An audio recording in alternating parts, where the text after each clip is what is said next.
Assalamualaikum warahmatullahi wabarakatuh. Perkenalkan, nama saya Lia Fitri Dohayati dari kelompok 10. Kami dari kelompok 10 akan menjelaskan tentang mata kuliah Sosiologi Komunikasi dengan materi efek media massa terhadap masalah sosial dan masa depan sosiologi komunikasi. Manusia sebagai makhluk sosial pastinya memerlukan orang lain untuk mempertahankan kehidupannya. Dalam kehidupan, zaman akan terus melewati tahapan perkembangannya, dan seiring itu masyarakat akan terus mengalami perubahan. Cepatnya perkembangan masyarakat itu dipengaruhi oleh banyak hal. Salah satunya adalah pesatnya perkembangan teknologi dalam bidang komunikasi. Komunikasi sangat berperan penting dalam masyarakat, terutama dalam mempengaruhi mentalitas dan cara berpikir masyarakat. Yang pertama adalah konsep dasar dari efek media massa. Efek dari media massa itu adalah sebuah perubahan sikap manusia setelah menerima informasi dari suatu media massa. Contohnya seperti saat melihat berita kejahatan atau pembunuhan, orang yang menerima informasi tersebut merasa takut atau merasa geram kepada si pelaku itu. Jadi itu adalah perubahan perilaku ataupun sikap. Menurut Wilbur Saham dan Effendi, karena fokusnya pada pesan, efek itu harus berkaitan dengan pesan yang disampaikan pada media massa tersebut. Efek media juga dipahami sebagai pengaruh dari keberadaan media itu sendiri, yang menyebabkan perubahan pengetahuan, sikap, ataupun tingkah laku manusia. Itu adalah merupakan akibat adanya media.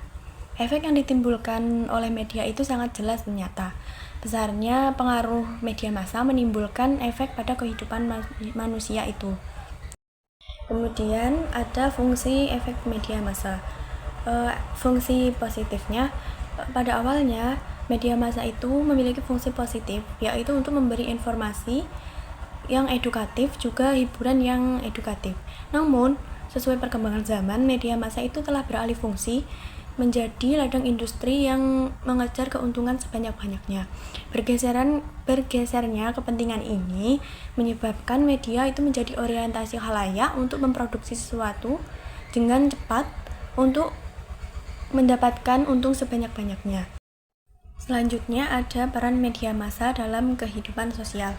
Menurut M. Sheffield, ada 6 peran media massa dalam kehidupan sosial, yaitu yang pertama, media itu dipandang sebagai jendela untuk mengetahui peristiwa apa yang sedang terjadi di luaran sana, atau sebagai media belajar untuk mengetahui dan memahami berbagai peristiwa. Kemudian yang kedua, cerminan dari segala peristiwa yang terjadi di masyarakat ataupun dunia yang mencerminkan kejadian sesungguhnya.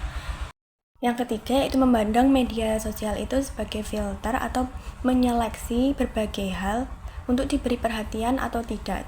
Contohnya itu media seringkali memilih isu atau informasi atau bentuk konten yang akan ditampilkan itu yang sedang viral atau yang sedang ramai dibicarakan di media massa lainnya.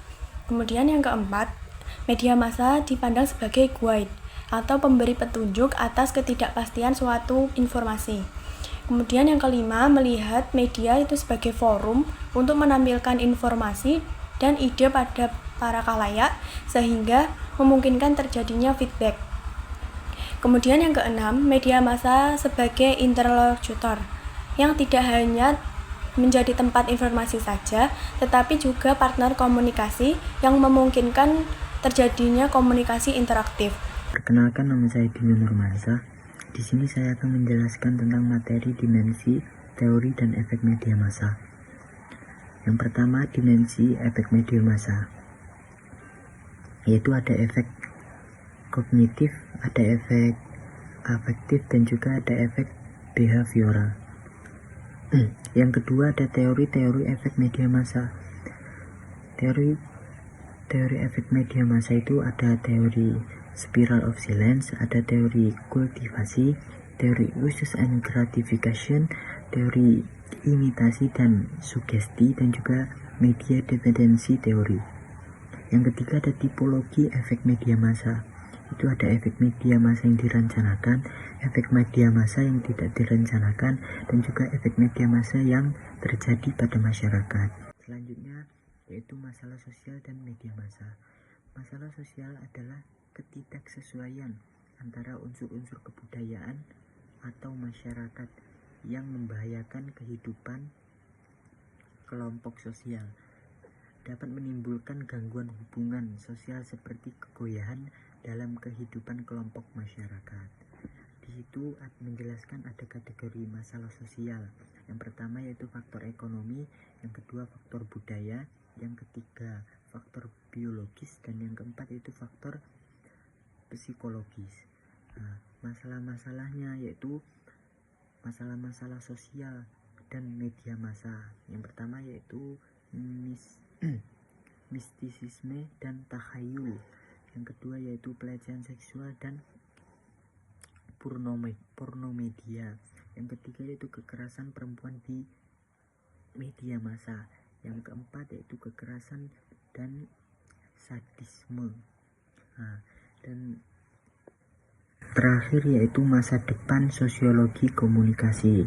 Yang pertama ada agenda penting, time and space dan stadion media bergerak atau telapak tangan, terus cyber dan ruang waktu, citra dan konstruksi sosial media massa.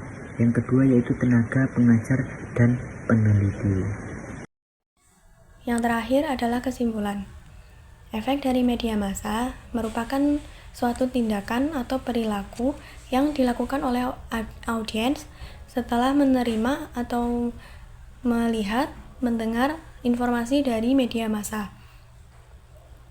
Oleh karena itu, media massa sangatlah penting dalam membentuk perilaku, pola pikir, ataupun emosi masyarakat itu sendiri. Efek dari media massa dapat bersifat kognitif atau menambah wawasan.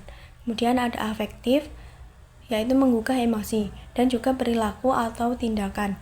Dalam kehidupan sehari-hari, media massa dapat mempengaruhi pilihan seseorang, seperti mengikuti mode, kemudian menjalin pandangan politik, dan yang kemudian bahkan membentuk kepribadian atau pandangan hidup masyarakat itu sendiri. Sekian dari kami, kelompok 10. Jika ada kurang lebihnya, kami mohon maaf yang sebesar-besarnya. Terima kasih atas perhatiannya. Wassalamualaikum warahmatullahi wabarakatuh.